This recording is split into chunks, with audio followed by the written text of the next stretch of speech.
Bonjour à tous et bienvenue sur la chaîne SC Math. Aujourd'hui, nouvelle vidéo pour continuer la série sur Pythagore.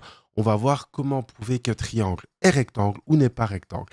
Pour vous montrer ça, on se retrouve sur le petit tableau blanc.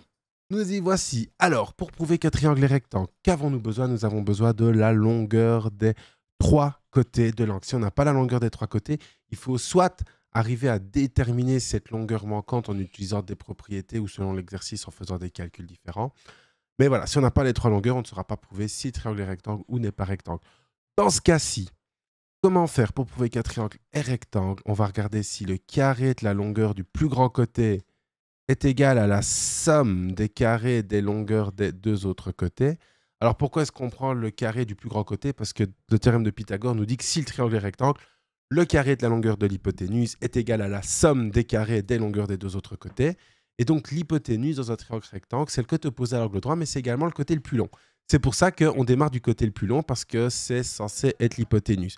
Et donc ici, si on va avoir l'égalité, donc lorsqu'on développe, si 25 est égal à 3 au carré, ça fait 9 plus 16, c'est-à-dire ici, si 25 est égal à 25, ah bah, c'est le cas, ça veut dire que mon triangle est rectangle, et que par la réciproque du théorème de Pythagore, bah, si le carré de la longueur du plus grand côté dans un triangle est égal à la somme des carrés des longueurs des deux autres côtés, alors mon triangle est rectangle. Donc ici, par la réciproque, mon triangle est donc rectangle parce que l'égalité est vérifiée.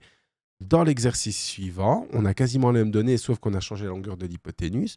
Donc si on regarde si le plus grand côté au carré est bien égal à la somme des carrés des longueurs des deux autres côtés, donc si ici 36 est égal à 9 plus 16, c'est-à-dire voir si 36 est égal à 25, bah ici ce n'est pas le cas, 36 n'est pas égal à 25, l'égalité de Pythagore n'est donc pas vérifiée, et donc vu que le carré de la longueur du plus grand côté n'est pas égal à la somme des carrés des longueurs des deux autres côtés, bah mon triangle ne sera pas rectangle. Donc ici on va mettre le petit smiley triste, et dans ce cas-ci on utilise la contraposée.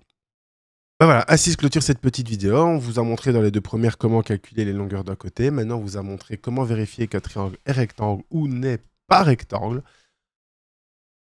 On a ainsi découvert dans le chapitre sur Pythagore des nouveaux nombres comme racine de 25, racine de 5, racine de 10, etc.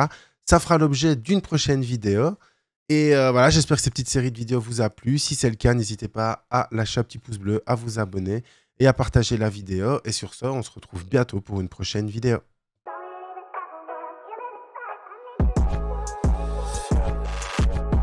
Les maths ont plus de secret pour toi. Avec SC Math, on est là. SC Math, on est là. SC Math, on est là.